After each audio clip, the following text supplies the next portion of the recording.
It is a truth universally acknowledged that a single man in possession of a good fortune must be in want of a wife.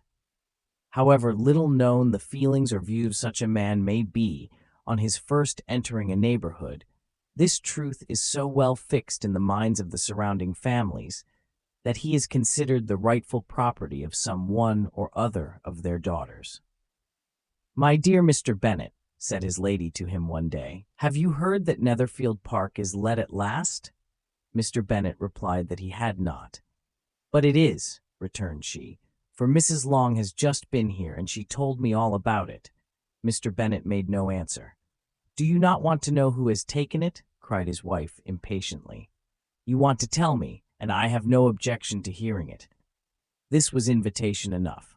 "Why, my dear, you must know, Mrs. Long says that Netherfield is taken by a young man of large fortune from the north of England, that he came down on Monday in a chaise and four to see the place, and was so much delighted with it that he agreed with Mr. Morris immediately, that he is to take possession before Michaelmas, and some of his servants are to be in the house by the end of next week." "What is his name?" "Bingley." "Is he married or single?" "Oh, single, my dear, to be sure. A single man of large fortune, 4 or 5 thousand a year. What a fine thing for our girls!" "How so? How can it affect them?" "My dear Mr. Bennet," replied his wife, "how can you be so tiresome? You must know that I am thinking of his marrying one of them." "Is that his design in settling here?" "Design? Nonsense! How can you talk so? But it is very likely that he may fall in love with one of them, and therefore you must visit him as soon as he comes." "I see no occasion for that. You and the girls may go, or you may send them by themselves, which perhaps will be still better, for as you are as handsome as any of them, Mr. Bingley may like you the best of the party." "My dear, you flatter me. I certainly have had my share of beauty, but I do not pretend to be anything extraordinary now. When a woman has 5 grown-up daughters, she ought to give over thinking of her own beauty. In such cases, a woman has not often much beauty to think of. But, my dear, you must indeed go and see Mr. Bingley when he comes into the neighborhood. It is more than I engage for, I assure you. But consider your daughters. Only think what an establishment it would be for one of them.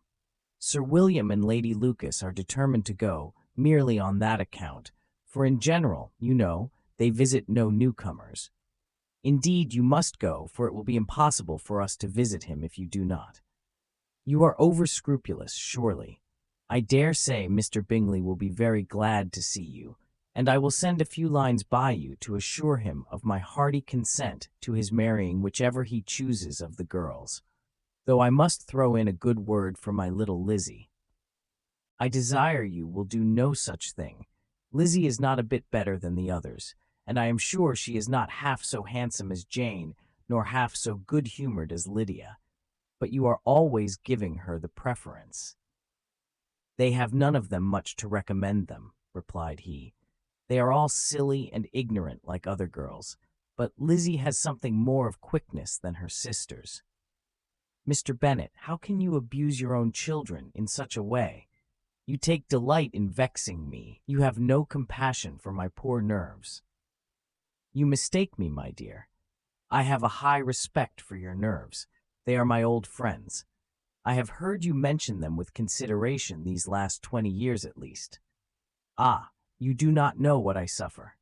But I hope you will get over it and live to see many young men of 4,000 a year come into the neighborhood. It will be no use to us if 20 such should come, since you will not visit them. Depend upon it, my dear, that when there are 20, I will visit them all." Mr. Bennet was so odd a mixture of quick parts, sarcastic humor, reserve, and caprice, that the experience of 23 years had been insufficient to make his wife understand his character. Her mind was less difficult to develop. She was a woman of mean understanding, little information, and uncertain temper. When she was discontented, she fancied herself nervous. The business of her life was to get her daughters married. Its solace was visiting and news. Mr. Bennet was among the earliest of those who waited on Mr. Bingley. He had always intended to visit him, though to the last always assuring his wife that he should not go. Until the evening after the visit was paid, she had no knowledge of it. It was then disclosed in the following manner. Observing his second daughter employed in trimming a hat, he suddenly addressed her with, "I hope Mr. Bingley will like it, Lizzie." "We are not in a way to know what Mr. Bingley likes," said her mother resentfully, "since we are not to visit." "But you forget, mamma," said Elizabeth, "that we shall meet him at the assemblies, and that Mrs. Long promised to introduce him." "I do not believe Mrs. Long will do any such thing. She has two nieces of her own. She is a selfish, hypocritical woman, and I have no opinion of her." "No more have I," said Mr. Bennet, "and I am glad to find that you do not depend on her serving you." Mrs. Bennet deigned not to make any reply, but unable to contain herself, began scolding one of her daughters. "Don't keep coughing so, Kitty, for heaven's sake. Have a little compassion on my nerves. You tear them to pieces."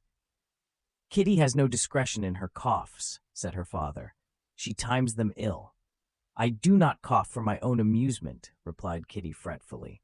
"When is your next ball to be, Lizzie? Tomorrow fortnight." "Aye, so it is," cried her mother, "and Mrs. Long does not come back till the day before.